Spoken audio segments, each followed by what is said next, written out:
कैसे हुई? नेचर और फिजिक्स से इंस्पिरेशन 18th और 19th सेंचुरी में ली गई, जिसमें कि 1994 में लैज़ारो स्पेलेंजानी, जो कि एक इटालियन साइंटिस्ट ने नोटिस किया कि जो बैट्स है वो रात में बिना देखे जो है वो उड़ सकते हैं, उनको रात में दिखाई नहीं देता है और वो बिना किसी चीज़ से टकराए हुए उड़ सकते हैं।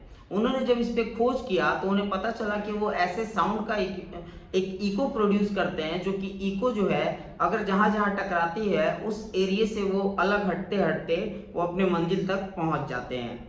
उसके बाद 1880 में पेरी और जैकिस पेरी, जो कि इन दो भाइयों ने पीजो इलेक्ट्रिक इफेक्ट का यानी पीजो इलेक्ट्रिक क्रिस्टल्स का खोज किया, जिसपे कि इन्होंने देखा कि अगर हम इस पे दबाव डालते हैं, किसी चीज़ का अगर हम इस पर दबाव डालते हैं तो ये जो है इलेक्ट्रिसिटी को प्रोड्यूस करता है, और अगर हम इसमें इलेक्ट्रिसिटी देते हैं तो ये वेव्स को प्रोड्यूस करता है।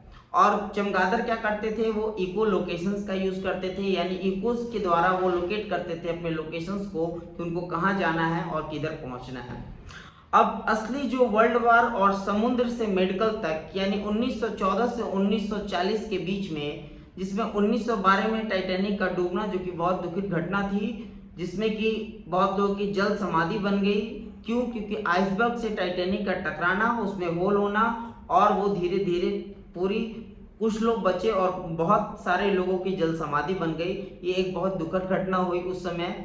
लेकिन उस समय के जो इसका एक जो मेन जो आप कह सकते हैं कॉन्टेक्स्ट था, वो ये था कि ये कभी डूबेगा नहीं, और वो पहले ही यात्रा में डूब गया।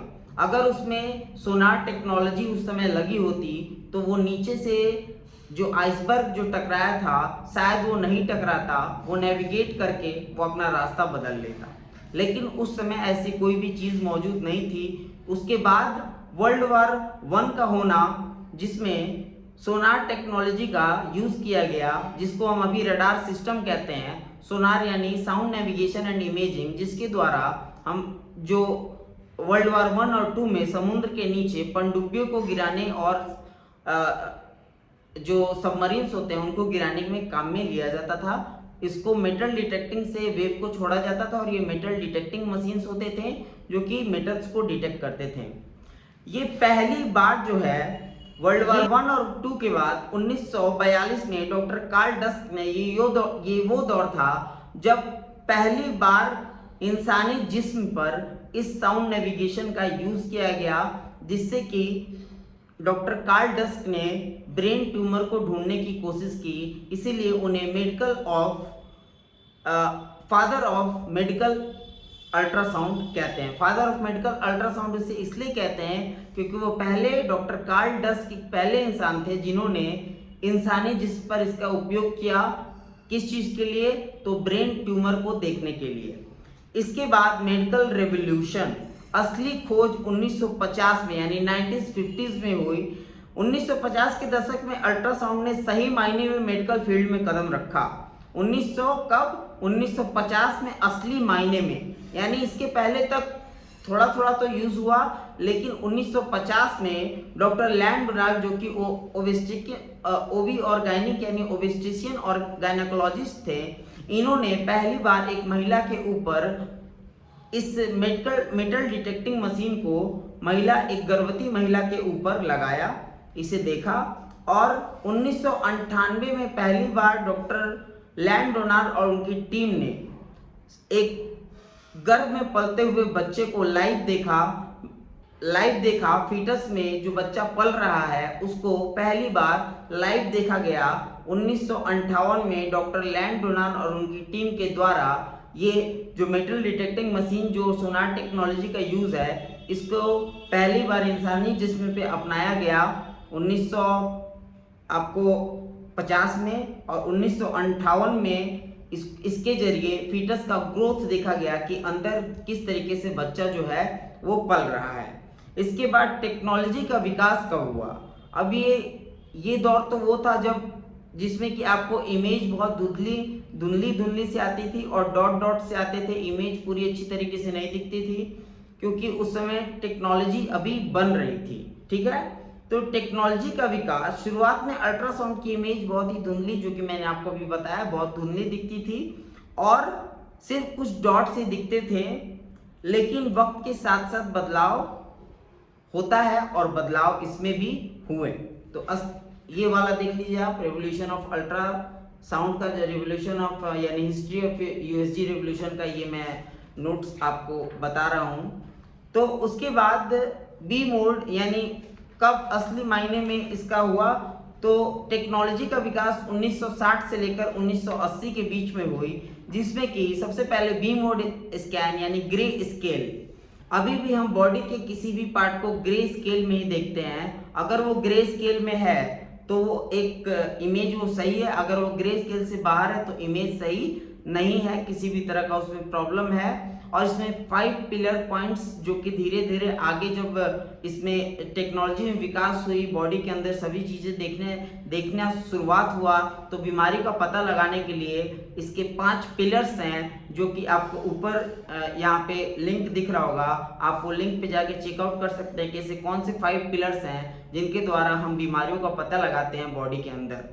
तो पहली बार बी मोड ग्रे स्केल यानी 1970 के आते आते ब्लैक और वाइट यानी ग्रे स्केल इमेज बनना शुरुआत हो गया था, जो कि अच्छे से दिखता था, जिसमें लेकिन 2D मशीन्स आती थी पहले, 3D मशीन्स और ऐसा कुछ नहीं था।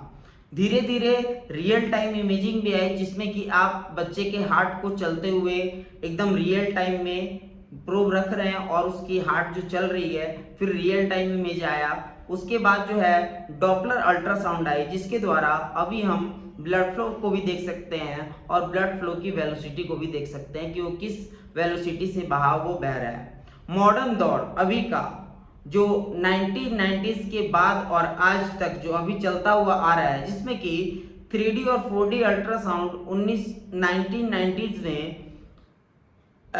ब्लैक एंड वाइट फोटो नहीं बल्कि बच्चा का पूरा चेहरा और लाइव मूवमेंट, मुस्कुराना, अंगूठा चूसना साफ साफ 3D और 4D में दिखने लगी।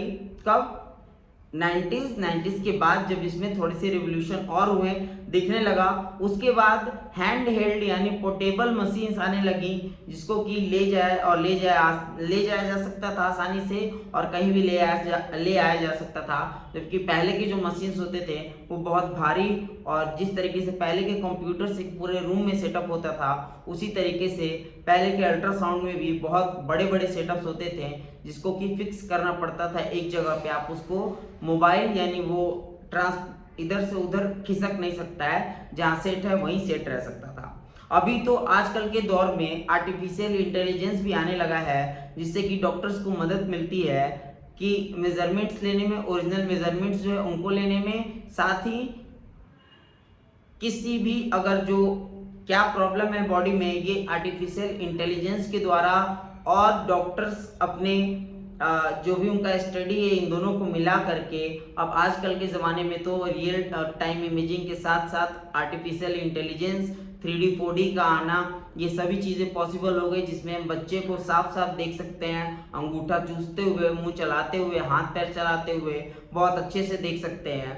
तो आपने देखा कि किस तरीके से टाइटैनिक का डूबना, बैट्स यानी चमगादड़, और उसके बाद वर्ल्ड वॉर 1 और 2 का होना, ये किस तरीके से मेडिकल साइंस के लिए एक वरदान बन गया, इस वीडियो में आपने समझा। अगर ये वीडियो के आपको सारे चीज़ पसंद आई हो, सभी चीज़ एक कुछ नया जानने को मिला हो, या फिर आप अल्ट्रासाउंड के लिए कोई पढ़ाई पढ़ रहे हैं, तो मेरे चैनल को फॉलो कीजिए, क्योंकि मैं यहाँ पे अब सीरीज से वीडियो लाने वाला हूँ और धीरे धीरे इसमें सभी चीज़ों को एक्सप्लेन करूँगा। अब अगर आप देखना चाहते हैं कि 5 पिलर्स ऑफ अल्ट्रासाउंड कौन कौन से हैं जिससे हम बीमारी का पता लगाते हैं, वो आप आई बटन पे चेक कर सकते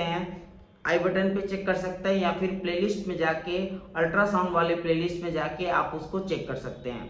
और अगर आपको इन लोकेशन क्लास करना है जिसमें प्रैक्टिकल्स करना है, तो आप नीचे दिए गए नंबर पे कॉल करके और हमसे पूरी इसकी जानकारी ले सकते हैं, और आप लोकेशन पे आकर के, बहुत ही लीस्ट फी है, क्योंकि मैं नहीं चाहता हूं कि पैसा किसी के पढ़ाई के लिए बर्डन बने, वो पैसे की वजह से पढ़ाई ना कर पाए, आगे की तरफ आगे ना बढ़ पाए, ये मैं नहीं चाहता हूं। मैं चाहता हूं कि सबका कल्याण हो और इसलिए मैंने फीस बहुत ही लीस्ट रखी है।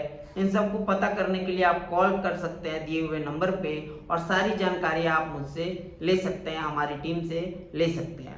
तो उम्मीद है आज का ये वीडियो आपको पसंद आया होगा, तो अपना एक लाइक और एक कमेंट ज़रूर दीजिएगा।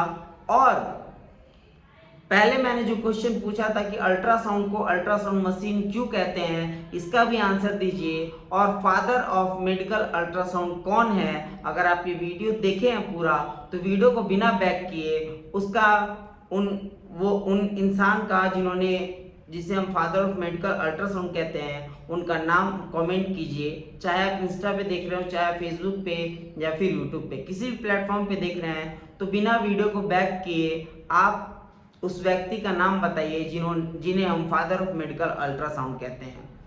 तो समरी अगर हम इसका करें तो नेचर से ही सारी चीजें निकल करके आती हैं, इसलिए कंक्लूजन में क्या हुआ, बैट्स चमगादड़ से ही हम इसका पता लगा पाए, जो कि आज के युग में, आज के समय पे एक वरदान है मेडिकल साइंस के लिए। और चमगादड़ क्या है? एक नेचर का दिया हुआ एक गिफ्ट है, एक क्रीचर है। और वहीं से कुछ इंसान होते हैं जो कि एक ही टॉपिक पे पूरा अपना जीवन लगा देते हैं। तो वैसे ही लेज़ेरो स्पैलेंजानी ने अपना जीवन लगाया और पता लगाया कि इकोलोकेशन का यूज़ करते हैं।